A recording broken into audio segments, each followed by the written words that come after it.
Happy Monday, everybody. Mauricio Garcia once again. Very excited to initiate yet another week of Conquistador Podcast. And today we're going to talk about what it really takes. What is the mentality behind really becoming a better you every single day and conquer anything that you're trying to conquer out there right now. And as always, to get the real, to get really deep into many of these concepts that we talk about here on this show, I'm joined by my mentor, my friend, my partner, Mr. Hubert Humphrey, to whom I salute this morning. How are you, Hubert? I'm doing great. Good to be with you, Mauricio, and look forward to talking to all the great people out there in entrepreneur land.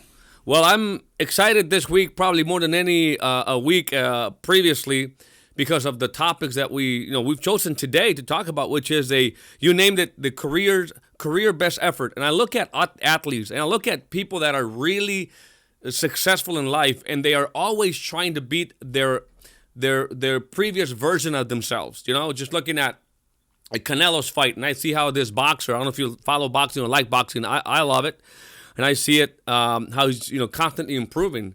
And just like that in business, I think that's the mentality. It's like beat the old you over and over again, which is what I think you refer as, career's best effort. So let's dive deep into it, because I know this has been the way you operate in your mind to be where you are today and to have accomplished the things you've accomplished in your life.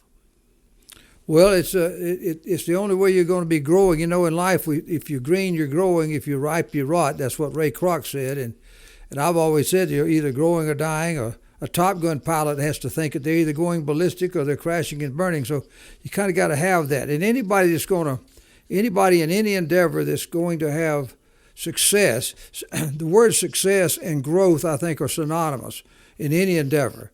Mm-hmm. Success means you've got a lifeblood going, you're improving, you're getting better, you're strengthening weaknesses, you're filling in gaps, you're recovering from. If there's not, you're not ever going to have a straight line of success up and down. But if there is any peaks or valleys or plateaus or setbacks, you've got to have a system whereby you keep coming back, and you don't ever stay trapped in the past, so to speak. And one of the things we do on our leaders bulletins that really helps keep it in front of our guys, it probably makes them uncomfortable, which is what I want it to do, is that I've got 3 little arrows when we do a leader bulletin every day, or it's online every day, but when we put it on any of our weekly shows, it'll have a green arrow if in that particular category, if it was recruiting in personal recruiting, for example, or if it was recruiting by your whole super team, whatever category it was in, it'll have a little arrow out there. If it's a little green, kind of a little stair-step arrow, that means that the new you of this day, the previous month, on a report, the new you's beating the old you. And if it was a straight line, it's a flat line. It means you're just dead even, which a flat liner is about as bad as the red line, which means the new you is not beating the old you. So it just constantly keeps that mentality in there where you don't get falsely satisfied. Satisfaction is a killer. While we do things to get satisfaction, while we're sitting there enjoying the satisfaction, we're getting behind, because success is already demanding that we go ahead to the next level and the next level in our competition. While we were getting satisfied and patting ourselves on the back and enjoy satisfaction and enjoyment. I sound like the Grinch who stole Christmas here, but I don't mean to. But you have personal satisfaction and you're going to enjoy things. But you know what I mean. It's just the principle. Don't get locked into a long enjoyment, a long satisfaction where you go crank back up, and you can't do that. So that's what the CBE means. Your career best effort is get the new you to beat the old you. And it's not just in one general statement. You got to break it down into a lot of different categories. I remember one of the great lessons that I learned. We had Pat Riley come speak many years ago at our convention, and I spent a lot of time with him. And of course, he had just won 3 championships in a row out there with the Lakers, and they were on top of the world in the NBA, and they had done what they call a three-peat.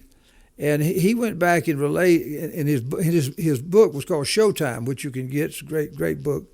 And And in his book, he talks about how here he was a young assistant coach. He'd been a great college player, been a good NBA player, started out coaching. He was an assistant coach. Right in the middle of the year, they take one of these really strong coaches because this great Laker team with this great veteran, Kareem Abdul-Jabbar, and this new rookie, Magic Johnson, who had come in. They weren't kind of in sync. You had this veteran at the end and this new hotshot rookie, and this great new Showtime type Laker team that they wanted to be moving and winning was dragging around middle of the pack, and everybody was worried. So they fired the coach, and because he was sort of a Showtime type coach, but he wasn't delivering. So they panicked and fired him, and they put Riley as the coach mid-season, and so he goes into the locker room, and they already knew who it was, but he said, "Look, guys, they've just fired the coach, so they're not going to fire me for a little while. The next people that are going to be fired is going to be probably you. So we got to get together here right now. We got to make a course correction right now, and I need to know who's in and who's out, who's with me, who's against me." And then he put up, he's a house divided. Took the scripture, a house divided against itself will fall. It cannot stand. I'm paraphrasing, but that's sort of what it meant. Mm-hmm. And he wanted to know who's in, who's out, who's with me, who's not. And you got to plant your flag. One of his statements was, you got to plant your flag and bloom where you planted. Fight where you stand. That's the mentality that winners have to have. And so then he came up with this discussion about what he called the career best effort. I'd heard this and used this stuff before, but it was very clear the way he was talking about it. And he went down to each one of the players to get the point over to him, and he'd ask him. He said, "Here, Kareem, what's your all-time career best efforts in free throws per game average, or rebounds per game average, or points per game average, whatever any of those success points, mm-hmm. in steals or blocks or anything?" And he'd ask each one of those players, when was it and what was it? And everybody would think back, and he said, that's what. Let's just pick out one of those things, and let's get out there and make sure the new you can beat that. You don't want to look back in your life and always say that the greatest day that I think I ever did in my life was back 22 years ago. Well, that's not mm-hmm. going to get it done in business. You're only as good as it is the last thing you've done. This is a what have you done for me now world.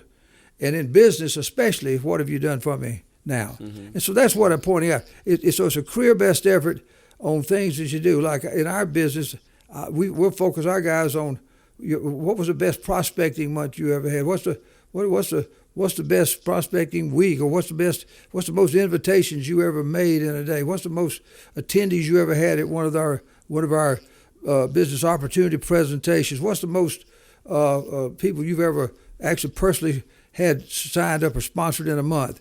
What's the most training sales you've ever done? What's the most premium? In fact, in the middle of my leadership format system manual, you'll find a big comparison. I think you've seen it, Mauricio.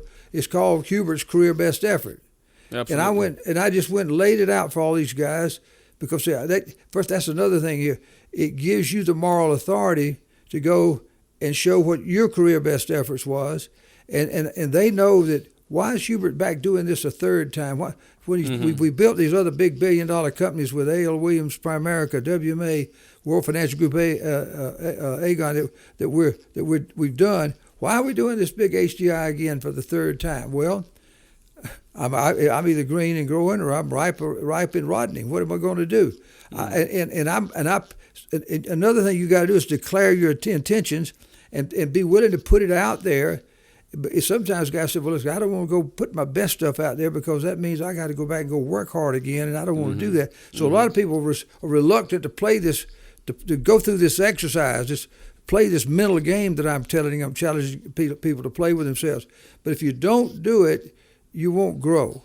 You'll be trapped in false bravado of the present when you just the only thing companies are going to pay you commissions for or profits are going to be made in your company is not what you did in the past. It's the new business that's being created today. It's the new recruits that are coming in. It's how big your distribution team's either growing or it's dying. So anyway, all those things come from your career best effort. Yeah, I'm thinking about why a lot of people fall into this comfort zone. Like you mentioned, there is a lot of satisfaction when you achieve things, when you get out of your comfort zone and then you accomplish something new because you were operating in an uncomfortable situation. Mm-hmm. But the vast majority, maybe call it human nature, is that the minute we make a little bit more money, right? We live a little bit more comfortable space. We have, you could maybe, some people find comfort in material things like just being in a nice home and maybe driving the car that you want and getting the kind of income that kind of covers your nut every single month, and then you fall into this comfort zone, right? So that's only going to last for so long because you're not pursuing that improvement of yourself. So how can somebody prepare their mind to always be pursuing their CBE, career's best effort? I think the first thing is to recognize the consequences of not doing it, the importance of and the benefits of doing it. And if it becomes if you really want to win, you need to learn winning principles, winning concepts. Success has a formula to it in life and in business. Some things are universal to any business. Some things are unique to the business you're in. But whatever those principles are, know that they must be adhered to. They must be followed.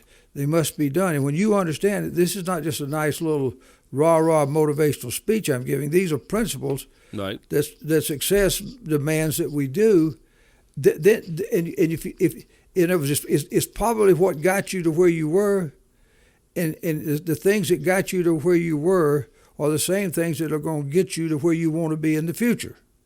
It just got to be repeated and compound the compounding. The great thing about our type of business is the new efforts that you're going to go put in there are going to be compounded. I mean, they're going to be stacked up on top of the previous efforts. It's not like you're starting over from scratch every time. You're just resuming the compounding effect of your deal. And you got to do it. It's very powerful what you were just saying, because there's also this idea floating out there that, you know, some of the things that got you to where you are now aren't going to be the things that are going to get you to the next level. Would contradict what you just said. But you're saying about there's some principles, the repetition of simple processes. It's really that consistency, that discipline is what got you there. And I mean, you are a living testament to that, what you've done. Well, you're right, but if it's there's an eternal kind of there's an eternal principle as you sort of digest what the scriptures tell you that God wants you to do. Basically, He wants to teach us through the prophets and through scriptures, etc. He wants to teach us correct principles, but then we must govern ourselves, because that's where the test comes in. It's the free agency. If we're going to be sent down here just forced to no free agency, we're just forced to just do this one thing, well, then there's no test. We're taught correct principles, and then we got to govern ourselves, and therein lies the separation. Who does it the best? Who doesn't do it the best? Who has the most happiness? Who doesn't have the most happiness? Who has the best health? Who has the worst? Everything comes from the choices we make, and so we get these career best efforts, CBE, are choices, and winners choose to keep doing it. You look at Tom Brady with the Tampa Bay Buccaneers. He's won 7 championships. Well, I mean, he's way ahead of everybody else, and could sit there and spend the rest of his life, and probably after he passes away, before somebody else would even have a chance to think about doing what he's doing. Probably never. But he's consumed that the new Tom is going to always beat the old Tom. He's fired up and got the whole team fired up. Then he's going to go do it the 8th time. Now he's saying he's going to play the 50. Well, he's not, because he needs the money, but he is so on automatic pilot of having his career best effort and doing what success demands that he do. That's just the way of life that somebody like him has. And I got a little bit of that syndrome myself. Not to that, I'm not Tom Brady, but I'm just saying I know how that is. It's a good to me. It's a good enjoyment. I enjoy it. It's not punishment. because I play where I work where I play. I've had more toys, more stuff than millions of people could have in my life. So I love the doing of it, and I love the teaching of it. And if I'm going to still have influence with a bunch of people, which I've chosen to do by leading new companies and building new companies, I can't sit back and say, guys, do what I did 10 years, 20 years, 30 years, 40 years ago. It's in the book. See you later. I'll wave at you every once in a while. That'd get me a little ways, wouldn't get me very far. Yeah, well, you may not be Tom Brady, like you said, but hey, you've touched probably your philosophies, your systems, your businesses touched maybe 20, 30 million people over the last 20, 30 years. So in my eyes, you've done much greater things than the Tom Brady. But I get the concept for sure. To wrap it up, there is a couple of key points that you define in your book. One of your books basically says that career best efforts actions are broken down into two areas. And I know we're wrapping today's podcast up. Would you elaborate more on managing activity and focusing on result as the two pillar or two cornerstones here to have a better chance of beating the old you, as you say it? Well, we all know the great movie line from Jerry Maguire, where the guy was telling all about what he had done. This sports agent was telling this great superstar athlete all the things he'd been doing and all that could help his athletes get these big contracts. And he kept talking on. And finally, Cuba Gooding Jr., who was the football player in that movie, he kept saying, "Show me the money." Mm-hmm. I don't want to hear all about what you've done. Just show me the contract. Where's my money? Is it in my bank yet? You're my agent. And of course, I always say, it's like, don't tell me about the labor pains. Show me the baby, figuratively. Mm-hmm. And I know one thing: if we're perpetually pregnant with promise, we got to deliver somewhere along the line. So it all starts with activity. And the reason why we say you manage activity and focus on results. I know a lot of people who do what I call play work. They do it's like it's a giant Monopoly game. You know what the board game Monopoly is? Absolutely, yeah. You get it in, you play it, you bought this, and you do that, and and you get all these Monopoly dollars. It's play money, and I know a lot of people that do play work. They're busy being busy. They're doing the important things, but they never get to the results in. It's forever talking, never doing. And most people know more than they're willing to do or capable of doing right now anyway. So it's all about the doing of the thing that you get paid on. I tell people all the time, the company doesn't pay you on anticipated earnings. They pay you when you do something. And so the activity now to do something if you're going to put something if you're standing at the end of a pipeline and you're waiting for something to come out of this pipeline. You're sitting there with a bucket for water or oil or gas, whatever's coming through the pipeline. If there was nothing put in, if there was no activity done at the beginning of the pipeline, at the other end, there won't be anything coming out down here at the end. There'll be no results. So you got to manage that process up front. For example, we give some examples in the book here. If you're like prospecting is an activity, you manage that. But got to make sure there's a lot of prospects. But you got to make sure there's a lot of contacts or invitations or appointment setups. You got to have the right tools to be given out or whatever it is. You got to do all those things, and then you got to have a lot of meetings. You got to be set up. A meeting's not going to make you any money. It's just a tool by which you're going to present something to somebody. On and on and on. And the results is when you get somebody to actually sign up and join. That's a result. Now, all right, the guy's in. He's no longer talking about it. He's in. All right, the person is completed his needs analysis and actually completed his own personal sales. So now we got not only a recruit, but we got a recruit that's a client. Or the recruit's taken us out on some appointments and we've made some sales. Or the recruit's got some recruits. Or this guy's moved up and got a promotion to another level because he did enough production. Those are the results type things. If you guy can talk about making a lot of money. Well, do you have the championship club ring, the $100,000, the $200,000, $1 million? Do you have the diamonds? Well, this is the results of the activity. that you do. So everything is all about managing activity, focusing on results.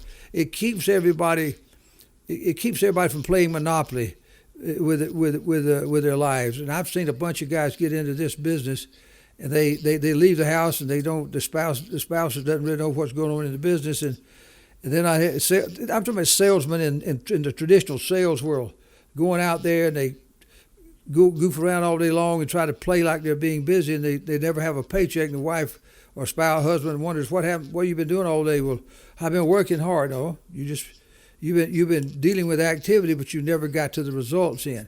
So anyway, it's just a principle of success demands that we do, that we need to. We can't expect what we didn't do up front. Expectations are nothing but the fruit of previous efforts. A farmer can't sit there at harvest season and run out there to harvest something. Oh, but he forgot the planting season. Mm-hmm. I forgot to go till the soil, plant the crops, and water, fertilize. Oh, I knew I forgot something. No wonder I don't have any crops to sell. You know what I'm saying. Absolutely. Well, I think that pretty much sums it up. All I want to say is that these principles, these are the real secrets, the mentality that is required to really be successful in any endeavor, any business that you're trying to grow out there. I do want to thank everybody who has tuned in to this podcast today. I want to remind you that this podcast is made possible thanks to the sponsorship of Hegemon Group International. If you would like to see what the best opportunity in America is, and I'm talking business opportunity, an opportunity where you can basically achieve what you're trying to achieve financially, go check out the Hegemon Group International opportunity by going to hgiopportunity.com. We would make the link very easy for you to remember. That is hgiopportunity.com. Check them out because it truly is the greatest opportunity in business today. Hubert, with that being said, thank you as always for all the value that you add to the listeners of the podcast. I certainly learn every single day. Excited for what we have in store tomorrow. You have a good day, sir. All right. See you guys later. Bye-bye. Warning, this podcast may change the way you think about business, entrepreneurship, and money forever. The Conquistador Podcast was created for dreamers, entrepreneurs, and leaders who want to conquer their future. To be an epic entrepreneur, you must adopt the right mental paradigms as well as master the art of selling, marketing, and finance.